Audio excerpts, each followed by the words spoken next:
Okay, Alec, first, honestly, thank you so much for your time. We'll get straight to the, we'll cut straight to the chase. I guess we'll just introduce ourselves for those who don't know. Hello, I'm KarQ, streamer, content creator. I'm Ava. I'm a streamer, content creator as well. I play Overwatch. And I'm Alec. I'm the hero design lead for Overwatch 2. So thank you again for your time. I'll open up the conversation with Lifeweaver. First of all, really happy about the fast turnaround on like changing the controls, key bindings with all the community feedback on it feeling clunky. Are you able to share any statistics surrounding Lifeweaver in the first week and a half so far, such as pick rate, win rate, unmirrored win rates, and what ultimately led to the decision to make all those announced changes that you have? And for those who are unaware of the changes, they were announced on Twitter, and there's a blog post from Aaron today on the official Overwatch site that lists all the changes. But now back to you, Alec. The team's been working really hard over the last 2 weeks to make sure that Lifeweaver's in a great state. I won't talk about very specific numbers with the, pick rate, win rate. Obviously, when new heroes come out, the pick rate's very high, and everything. But overall, Lifeweaver, we expect the Lifeweaver to take a while for players to latch on to Lifeweaver, to really learn all the intricacies of the hero and learn how to actually play him and be effective. So I would say right now, the win rate is lower than where we want it to be. I would say it's lower than most heroes when they first release. But that's something we expect. This is also quick play data, right? We expect when teams get a bit better playing with each other and ranked and things like that, we could see some differences just based on how his kit actually functions. There's a lot of utility there, right? So, but what led to the changes? It's a combination of that being a little bit lower than what we want, in terms of win rates, in terms of the healing being a little bit lower. Healing is actually higher than some people may think. Right now, I think it's second across all ranks below Mercy. But as you move upwards in rank, it actually is more upper middle of the pack. So we've been seeing that rise as the win rate has risen as well. But also a lot of the feedback, from the community with the changes, especially in terms of the smoothness of his kit and the clunkiness that was perceived to be there in the beginning.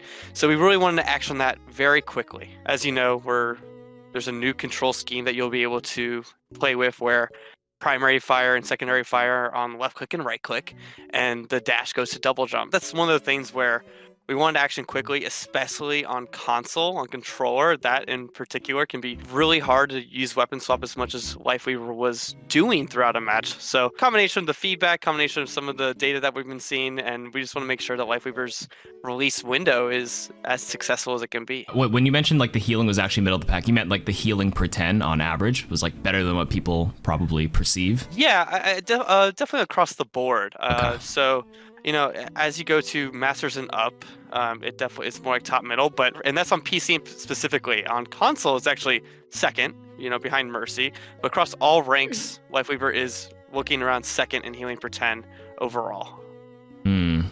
Like second out of all of the supports? Yeah. I would think Ana would do more. So Ana does more. Ana does more when we're looking at PC, Masters up. Ana definitely does more. But most places everywhere else, Lifeweaver is actually doing more currently. I would probably attribute that to like the auto like locking feature. Like for Ana having like a higher heal, she'd probably only hit like 60% of her shots or whatever the average accuracy is. But for this, I would assume is players you can't really miss as long as you kind of aim around them. So now I wanted to talk about the changes you guys made. Obviously, you tuned some of the numbers, and one of the things that I was really shocked on was seeing Parting Gift being completely removed. And to be honest, I kind of like the idea of Parting Gift, but I'm assuming it was probably due to the feedback of maybe like flankers like Tracer, Sombra being able to just dive Lifeweaver, and then if they confirm the kill, they get a little bonus health back. So I guess that was maybe contributing to the reason for the removal. But I was just curious to see if you were open to bringing it back, but maybe only allowing your team to take it, because it's a passive, and I know there may have been some complaints where there's too many abilities from Lifeweaver. This is like a passive. This isn't like something you'd have to actively worry about. It just exists. But anyways, are you guys open to bringing it back, but only allowing your team to take it? It's something we talked about before we made the decision to completely remove it. At the end of the day, one of the main reasons we completely removed it was just overall cleanliness in the kit. as you said, there is a lot already going on. While not all of it is active, it's the passive. It happens after you die. I think overall, when we're adding things to the world space, we need to be very careful that they are meaningful. And I don't think we were seeing enough purpose actually with parting GIF happening from match to match. So when we look at the kit overall, it's something we felt would cutting. We wouldn't lose a lot. We'd add a lot more legibility. We need to be very careful about that going forward. And down the line, we'll be playing to see if there is a passive that we want to add, down the road. I don't think that's something we have no plans right now to do that, but that it does open up that space, maybe down the road. So those are some of the things, really just like design philosophy, some of the things that we, may have gone back on here. And we want to make sure that the kit overall is a bit more clean. The next question is from me. I think that Lifeweaver right now mostly feels useful to like enable your teammates instead of like popping off yourself like as the Lifeweaver. It might just be because of like his low damage, which is getting buffed, but still I think he's still going to be most useful to enable his teammates. Mm-hmm. And I wanted to ask if that's intentional or if we might see like a solo carry style Lifeweaver eventually. It's definitely intentional in terms of the way his kit was designed and the way, we've been sort of aiming it, where Lifeweaver is a defensive hero. He is a defensive support. He doesn't have as many ways to engage fights as maybe some other supports do, right? Mm-hmm. A lot of healing, a lot of like playing from safe places. We have seen some people utilize aggressive, life grips and things like that. But I think for the most part, that's some of how he plays. Now, one of the reasons we're tightening the spread on Thorn Volley is to hopefully give players more of a sense of mastery with Thorn Volley and the damage in particular.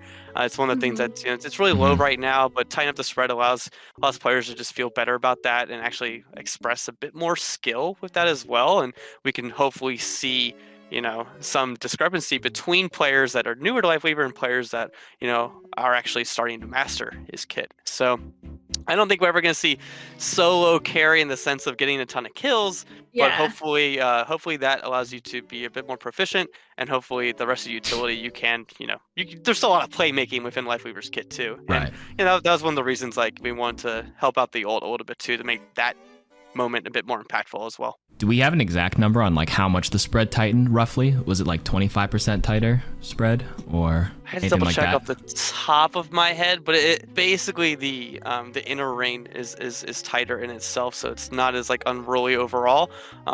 So Okay. it will feel a lot tighter once you play it. A lot of the like disconnect with the character at first, like for me playing it personally, is that like I'm used to playing like Ana, Zen, Bap, and like doing a lot of damage, and I try to do that on Lifeweaver, and I end up just like getting myself killed because I don't have a way to like live or like kill anything really. So I think the spread is gonna help a lot with that, at least. Yeah, at least like force the like tracer that to change. recall. Yeah, Yeah. I'm on board with that. That was good. Okay, the next question is a viewer submitted question by one of my mods, ProSauce actually. He said, well, his question is about Life Grip. He said, many players have complained of getting trolled by their Lifeweaver. Has the team considered letting allies confirm that they want to be pulled by Life Grip before it pulls them? And might we see that in the future? It was definitely one of the things we were very, very scared of. Maybe more so than any other ability we've ever added to Overwatch. Was what was Life Grip going to do Right. to Yeah. Overwatch, and how was the community going to receive it? Honestly, I think it's gone better than we thought it was going to go. I actually think Really? haven't felt that as much, and what I've been seeing from players and actually when they interact with a Lifeweaver, we've been seeing a lot of good use. If anything, sometimes those trolly moments are more where the player messes up rather than intentionally doing it. I think we did talk a ton about like break in case of emergency things, but it was never going to be the confirm. That in particular makes the ability feel a little clunky in terms of the flow of Lifeweaver, and actually like players, like a lot of those moments where you're going to get pulled are split-second decisions, right? Right. And if you get Yeah. pulled like half a second too late because you didn't see the press F indicator like come up on your screen, then you died instead. I think if anything, the way we like talked about more that we didn't end up doing was, would they have a way to cancel it while they're in the grip itself? You know, you can do that with movement abilities, but would we ever give players like agency there? I think right now we're actually really happy where light grip is at, but that's something we'll continue to talk about as we continue to see like how it plays out over time. I kind of want to compare it to like old Sim TP, I guess, or like people used to troll a lot with Sim TP, like putting it off the map and whatnot. But the thing is, like, the sim could never like force them to go through TP and put them in a position that they didn't want to be in. It was funny. It was funny to troll with it a little bit, but it's also kind of like a big throw in ranked. And I've heard a lot of input from like my own chat where they say like they were playing quick play and their Lifeweaver like pulled them back into spawn, which hasn't happened to me because I'm the one playing Lifeweaver all the time. But that's kind of if that happens in ranked, that would be like really bad. Yeah, of course. I mean, it's on a 20-second cooldown. You know, Yeah. I think that's, as I said, like it's one of the things we'll keep monitoring the health of it as time goes on and see like what may be the best solution. But I think in its current state, we're pretty happy where it's at. You know, I think we got a number of those bugs cleared up where players couldn't get you over slippery terrain and things like that. I know like early on, even in some of those initial previews of Lifeweaver, like you could still kind of pull people over the pit and things like that. So we were happy to get a lot of that cleared up, and we'll just continue to look at it, see how players are actually utilizing it for, you know, whatever X% cases it may be. Yeah, I like the idea of like a cancel button because a lot of the time, like people are reacting to the damage they're taking, and like maybe the Cassidy will use his combat roll while you're pulling him, and it'll just cancel it, and then he'll die. Yeah, it's interesting, but it also kind of changes like what the ability does. You know, like I like while you're pulling someone, it's like the enemies also expect where they're going to go. You know, unless they do something else. See, if like you introduce the cancel button, and then there's that moment where now it has this like instantaneous thing where they can immediately just be where they were, and it kind of can be very confusing too. So we have to play around with that and see if it, you know, how it felt in that case as well. I think a lot of heroes actually have the ability to reject the life grip anyways. I mean, like Cassidy's roll, any sort of movement ability can sort of bypass it. But I understand that frustration though, where you accidentally like cancel it too. Or by accidentally use a movement mid-fight, and then, sorry, this is a kind of like not, can I add a small question? Would you consider follow up to this stuff? Yeah. Would you consider like refunding a portion of the life grip cooldown if, for example, your teammate cancels it really early on? Like if they use a movement ability, like like right when you got them. Yeah, like literally like a small, very, very small window where it really would feel like it was unintentional. Because there's certainly times where like I was about to grip someone, but they like got rid of it instantaneously by accident, and now it's on a 20-second cooldown, which sucks. Which, I mean, I understand the risk and reward, but is that something that has been explored or thought of before? Or I think our like the way we've approached that is just sort of seeing how it's going to play out, and then if that's something that pops up enough, I think it's something we can definitely consider. Because as you said, it's a long cooldown, it's a very impactful ability, and when that impact doesn't happen because, you know, your Cassidy didn't know and they hit roll like right as they were getting life gripped, I can understand the frustration there. Okay, I have a bunch of questions in a row about Lifeweaver. Karq, just feel free to hop in on any of them, so you can. No, you're good. Too. You can knock them out. I've got ones for the other heroes. Yeah. Okay, the next one, Alec, I asked Megan to send you some screenshots of this one. We were talking about it in our little group chat, but okay, Lifeweaver feels clunky because his platform doesn't interact with map architecture in the same ways across all maps or even consistently across individual maps. For example, it sometimes collides with walls or doorways and simply won't activate at all, or it collides with something and only goes up a bit, or it still goes up all the way, and it feels hard to like predict what it's gonna do sometimes. And that also gets him killed.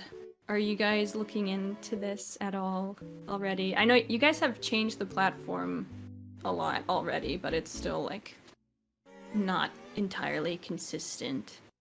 Yeah, I mean, there's definitely some things we're still working out where, you know, if the platform isn't spawning, that's most likely a bug. There are some things where it is partially covered and you can stand up, but then doesn't raise all the way up. That's still something we're Yes. looking at as well. Where like it's supposed to stop at like, say if you have a covered ceiling and things like that, it's supposed to like stop at a certain point because of height. Doesn't squish you up to the top. But there are definitely some instances still where it will partially raise up and you expect it to go up a little bit higher.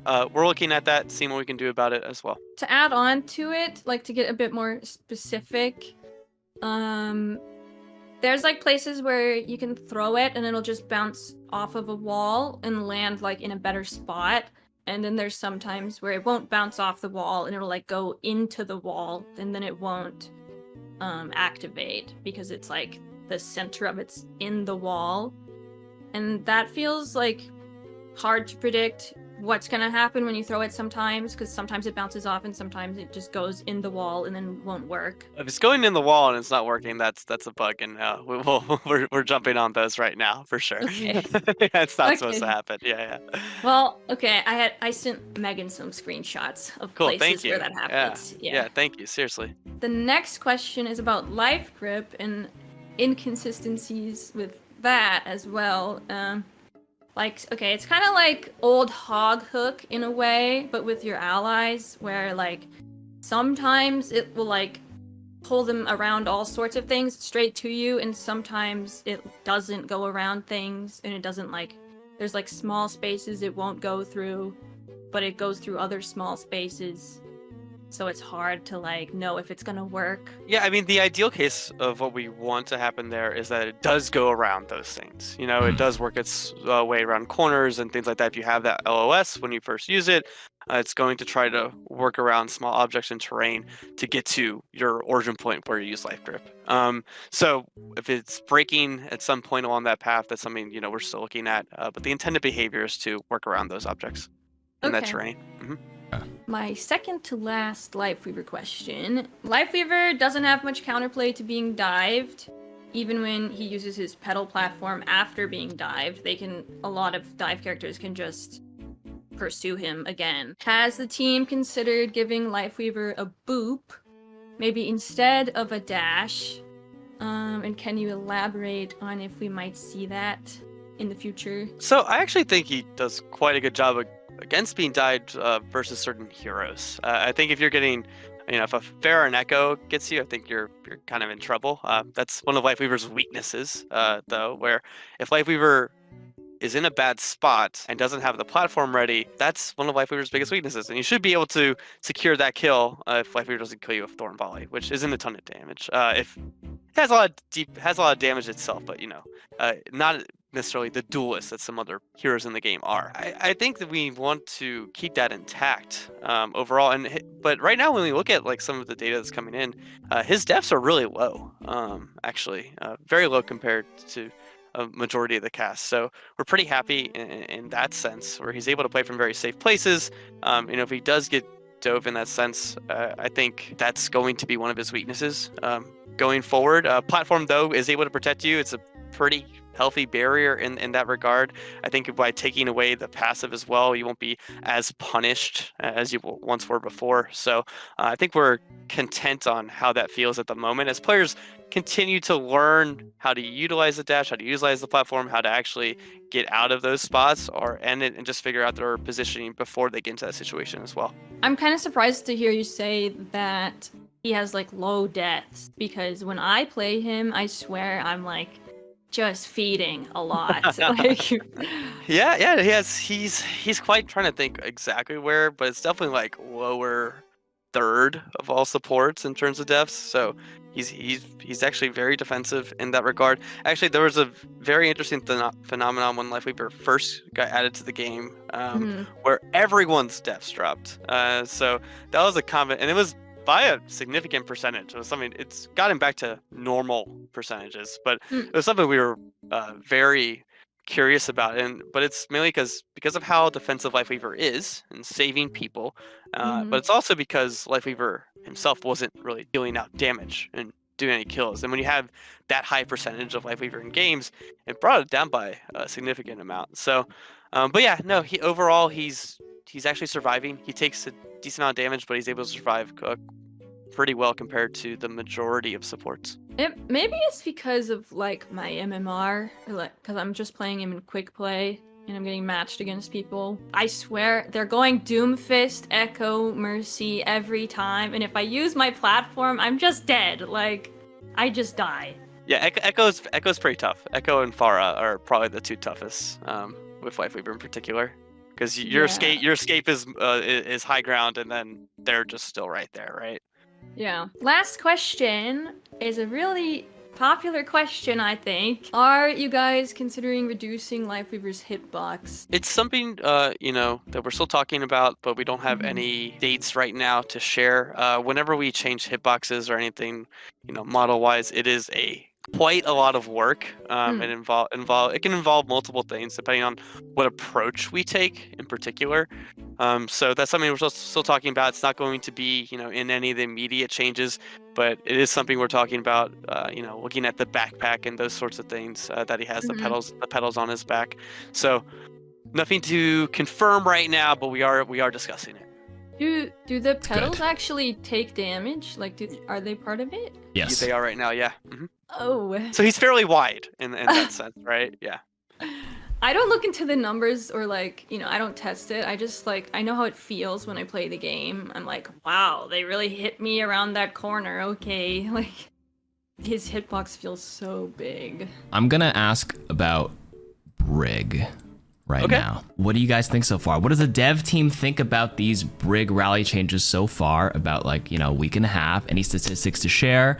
And maybe a secondary question is, what was the thought process when, thinking of those trade-offs with the whole, decreased move speed and the overhealth ramp up and now replaced with the large shield?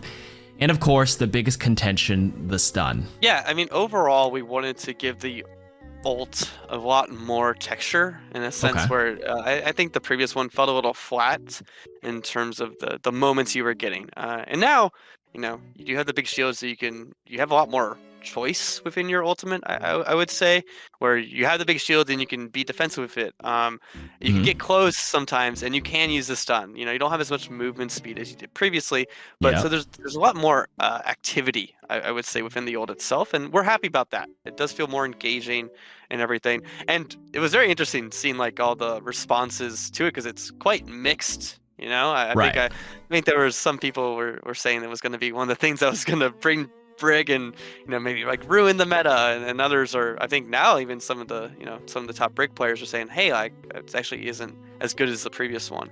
So it's something we're definitely still observing.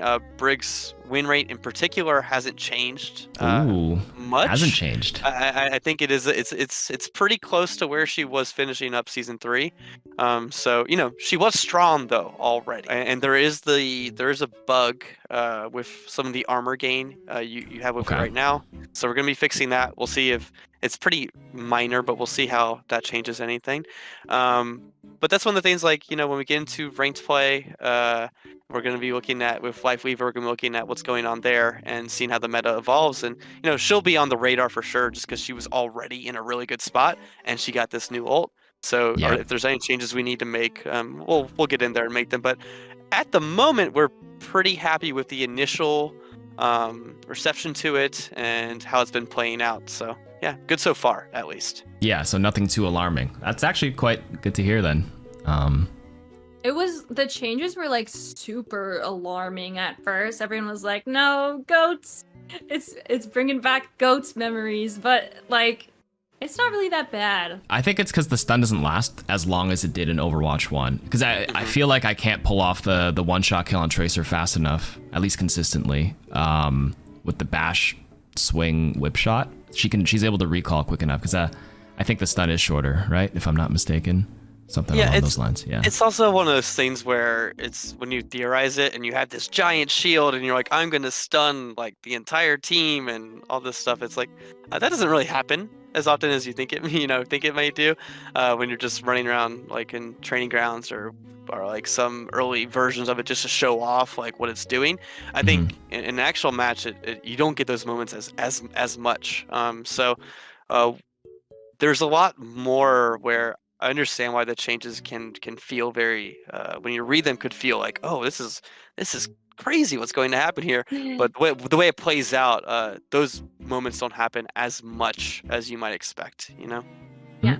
I skipped my Widow question, but I'm going to ask the Widow question. In top 500 games, at least, I don't know if it's really the case in lower ranks, but I'm sure it is if the Widow is aimbotting. It feels like one Widow can control the whole game and be impossible to punish without an equally skilled sniper on your team, which if you have a one trick because it's ranked, or if you have two one tricks because it's ranked, then, you know, there's not a lot you can do, especially on Widow maps.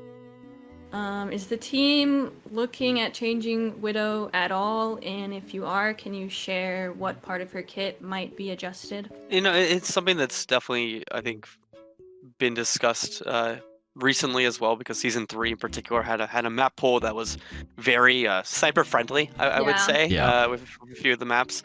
So, you know, we're gonna be evaluating how that plays out with, you know, without map pools. Widow's tough because she gets a lot of her value from just a handful of maps, and then on the other one she looks basically fine, you know, if anything. So it's one of those things where we got to figure out what our approach is going to be there. Should it be a map-based approach? Should it be actually the hero itself? Should we be putting more cover on those maps and not having some of these long stretches that we do? I think that's a thing for the hero team and the level design team to figure out together what the best approach is.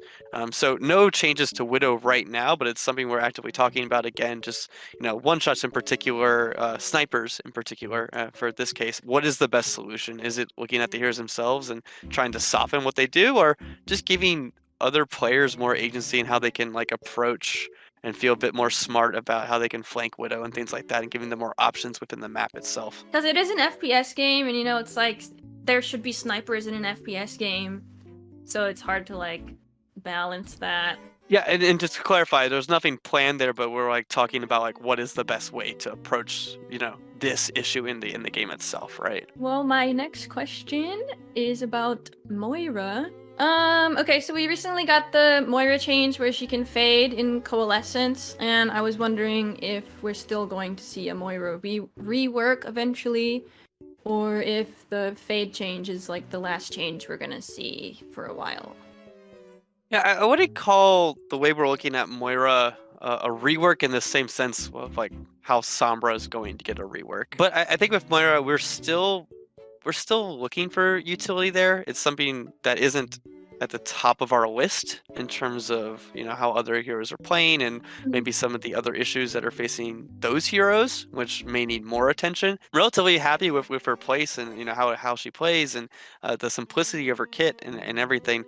But it's still something we're looking at, whether there is room to add a little bit of team utility to Moira. We play tested something, you know, last week as well, but we're still testing some things, seeing if anything lands, but it's not necessarily like we're putting ourselves on a very active deadline to just, you know, inject something into the game without it being great and not changing her flow. Can you comment on like what kind of utility she might be getting, or your play testing? You know, the one that was in April Fool's, we actually did test it, so where she could stop the orbs in place.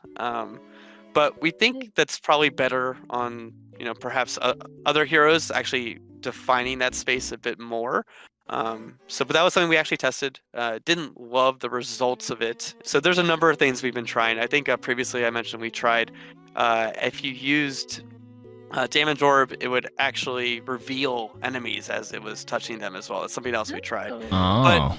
But it was something that we felt as a group that was just, hey, maybe that's just a future hero that really plays into it. Doesn't necessarily match Moira's flavor as much, and maybe this is something where there's just a support hero that's all about, you know, vision and things like that. So, yeah, that's something that we always like mess around with a little bit. No plans yet.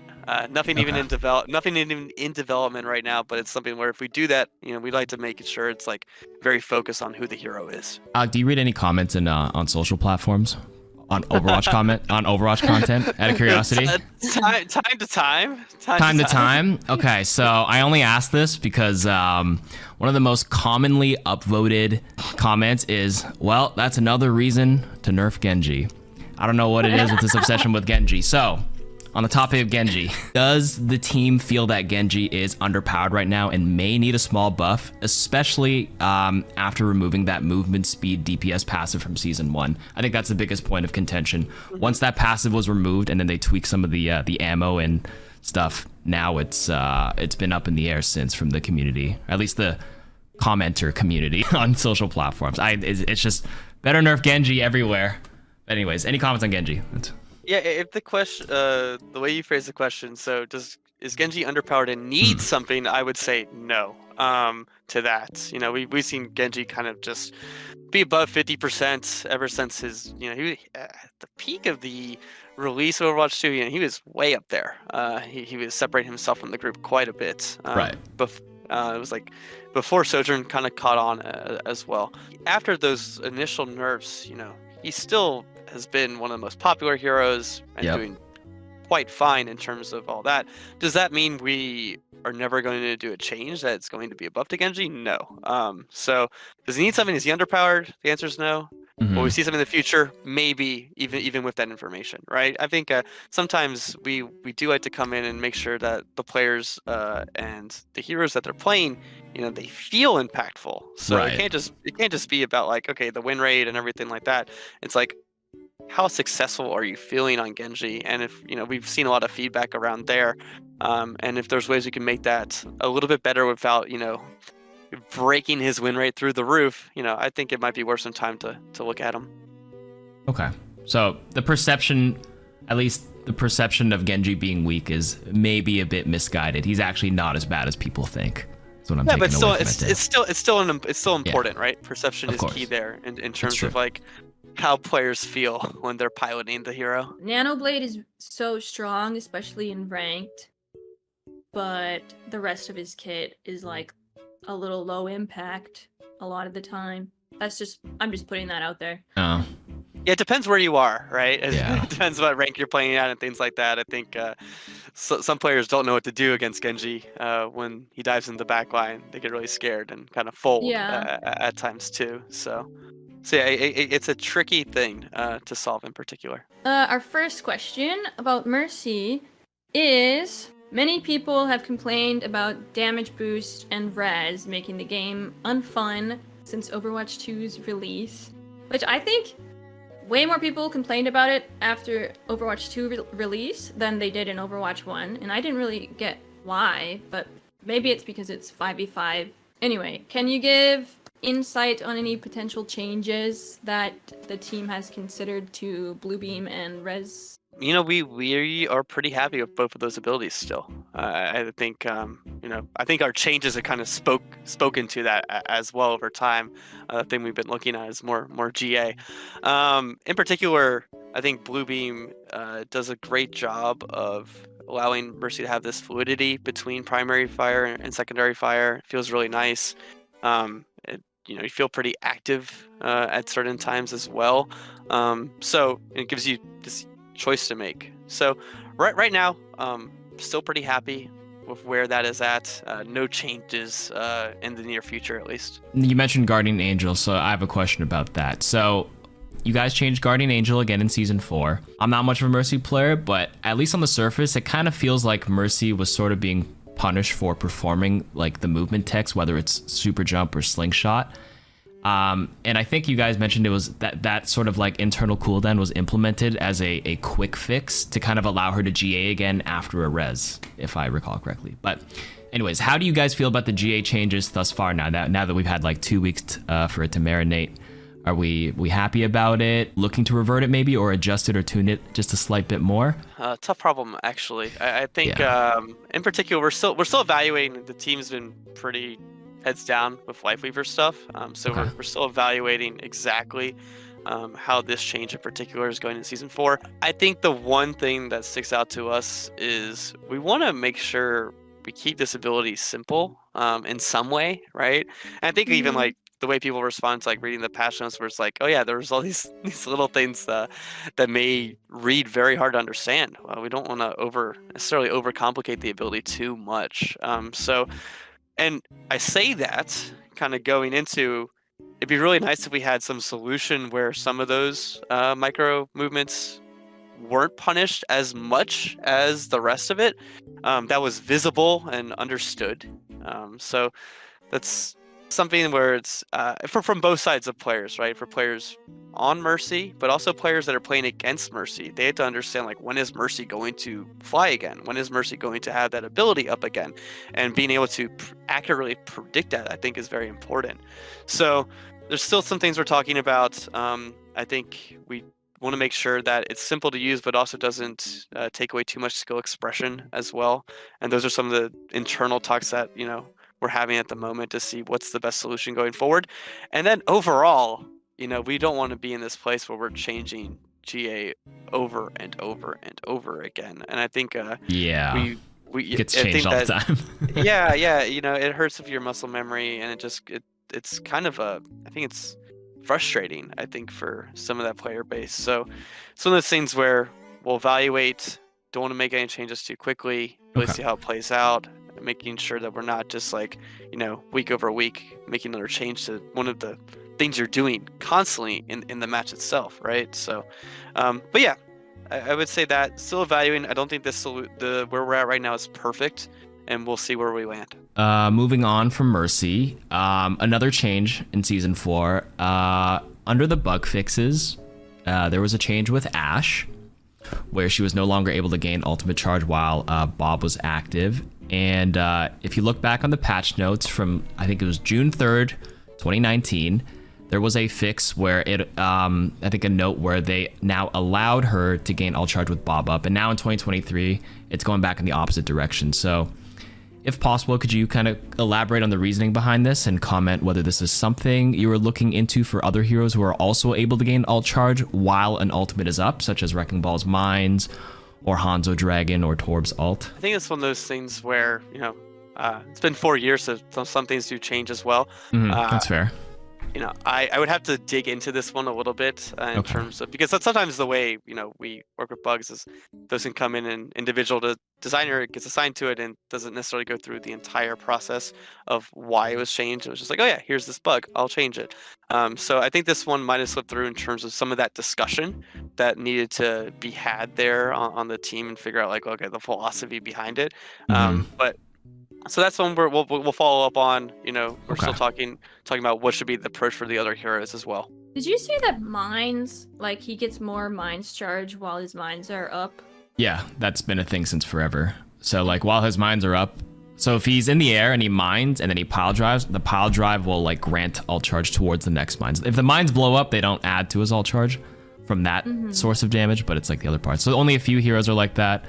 But yeah, I guess the Ashe thing, it's been a while, but it's all good. But that was kind of like a pretty big net nerf to Ashe. So some people were I guess a lot of Ashe or hitscan mains were not very happy about that bug fix and change. But I'm happy you guys are, like, discussing it and we're looking into it. I'm happy about it. Yeah. I will say probably not as big as a nerf as people think it is, though, in terms of her actual performance.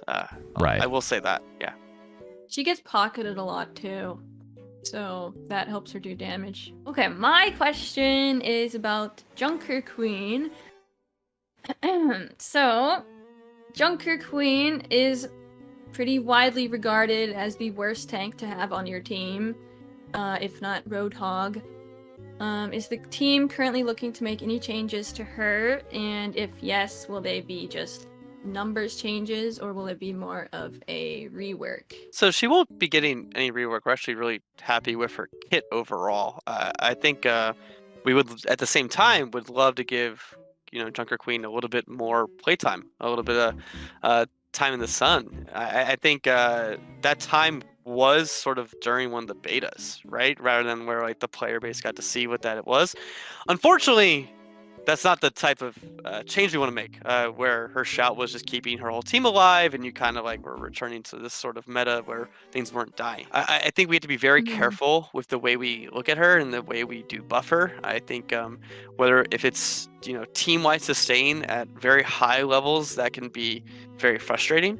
If it's too much self-sustain at low levels, that can be very, very frustrating, right? So we'd probably be looking at things that are outside of that, or some of our other capabilities in terms of like what she can do to buffer. But I think she's on the list of where tanks have been performing. I will push back a little bit here. She may be better than some people think. She's not like Roadhog and Orisa in terms of where her win rate is. So she performs like right below 50%. So she has her matchups. She has her her situations and scenarios where she can excel actually. I think the issue is like all my experience is coming from high rated games where they will just go Sojourn, Mercy, Widow, and just like kill a Junker Queen in like one shot. And that seems really difficult to like make Queen work in high elo, but I have heard she's really good against like Winston and Hog, which is like, okay, she's a shotgun character, but I think against like really good hit scans, she suffers a lot. She can't close. She has her matchups, Yeah. I think she is on the list for a hero that we're looking at in the near future, medium future, to figure out how we can make her a bit more successful. My next question is the one about Ramatra. I'm gonna try and get through it pretty fast because we don't have that much time. Okay, so Ramatra can basically use Nemesis form and then ult, and as long as his ult is like touching people for like a couple seconds, once his ult is over, he can use Nemesis form again, and then when he dies, if he gets rezzed, he has Nemesis form again. And over time, that's 900 total armor combined with his ability to use his shield. And like in comparison to Junker Queen, who is just going to use Shout, die, and then get rezzed, and her Shout's still going to be on cooldown, and then she's going to die again. It seems like Nemesis form is a bit overpowered. Especially because you can block at the same time. I think the situation that you're calling out is actually a bug we have logged currently. So it's something we're actively going to fix, where the Nemesis isn't going on cooldown properly the way it should be. Nemesis form isn't going on cooldown properly? Yes. So if you get res, you shouldn't be able to immediately use it again, and currently you can. So that's something we're definitely gonna take a look at. Okay. There were a few heroes that were sort of like teased with reworks. Are you able to elaborate on first a little tease about the Roadhog reworks, which you touched on, I think, when he first got his one-shot nerfed? Like there were more potential changes on the horizon. Anything about Roadhog first? Definitely still working on that one. Okay. One of some of our main discussions is deciding how transformative we want to be. I think we have some things where it's like, oh yeah, this would feel great. Does it feel like a rework? Is it enough to really change how Roadhog fits into the tank role itself? Another question is like, how much should he fit into the tank role? I think there's a component with Roadhog and people who enjoy Roadhog where there's a little selfish aspect there that is fun to get into, right? Right. We're definitely still working on that one. That one's going to take a little bit. A smaller thing. I wouldn't call it a rework, but a shift for May's primary fire. That's almost done now. So we're going to be taking a look at how we're adding sort of that little mini game that she had previously. You're not going to freeze another hero entirely, but you build up to a bigger moment of that slow, right? So so that's something we've been working on for a little bit. It's been playing out pretty well. So that will be a bit not too far from now. So I guess that's a tiny tease at least. Well, that was unexpected. Was that tease before the potential May thing? I think we mentioned it somewhere. Yeah, I think we mentioned it when we were chatting with Siegel or something, one of those dev chats, but it was in there. Yeah. Okay. Well, that's Roadhog, a little bit May. Anything on Sombra as well, which was also touched on, that still kind of looking into it? Yeah, I think with Sombra, it is going to be down the road, but in terms of where we're at design-wise, it is something that we're just putting the finishing touches on. I think when we do finally talk about it, it'll be interesting to see how everyone reacts, but we're leaning into her capabilities a bit more in terms of how she can actually fight more. And I'll say that, where she's going to be a bit more lethal, but that's going to be coming with, some other things and drawbacks to some of the rest of her capability. And that's all I'll say for now. We'll talk Okay. about it more as, Okay. as it goes on. But that is, I think that's at least a decent tease for That's it. a very But nice tease. Yeah. it is going to be a while though. Sorry, a few more on this list of things looking forward. Anything on Cassidy's magnetic grenade? Are we okay with just the number tune for now? We're actively looking at it still, trying to. I think with some of the changes you've been seeing over time, where Cassie's, he got the extended range in terms of the fall off. Yeah, that was a good change. Took away the HP as well. It's like, okay, how does magnetic grenade kind of play into that? Too, should it have more range in itself? And what does that mean at that point? It doesn't mean it like sticks someone from like third, really far away and does a ton of damage. It's like, what does that mean now? So we're still playing around how these changes affect Cassidy and how magnetic grenade can fit within a little bit more of how his identity is like possibly shifted a little bit. And then the next one was potentially role passives, looking into that again. Something like, for example, the DPS passive as it stands right now in season, was it 3 and 4? It was it's only reload speed, but then it wouldn't affect a hero like Hanzo, for example. So any potential look into any role passive change for certain heroes or certain roles, excuse me? Nothing at the moment. I think it's something though that we'll be looking at on more of like a yearly cadence, Okay. where we come into next year after Overwatch 2 has been out for some time, take a look. I think DPS pass is probably the one that's I think the other two have been playing out relatively nicely. DPS pass is one on the list where we had a bunch of ideas, we landed on this one. And we'll take a look again to see, maybe there's something a bit more interesting here, a bit more impactful, that all the heroes can share. So it's something we're definitely gonna talk about, but I think it's going to be something that's more like a yearly cadence on how these passes are performing, and through like a bigger update, right? And if I may ask for everybody, only if you're allowed to, of course, maybe a super, super, super small tease of Season 6's new support hero, but no pressure. How long has it been since Lifeweaver's been out? 10 days? 10 days. We need more. We need more. I was trying. I tried, guys. I tried. I don't think we're there just yet. Okay. Maybe hit me up in season 5, mid-season or somewhere around there. We're a little bit closer, right? So sorry, a little bit too close to Lifeweaver's launch. All right, fair. It is a support hero. Everyone knows that. So yes, it's a support hero.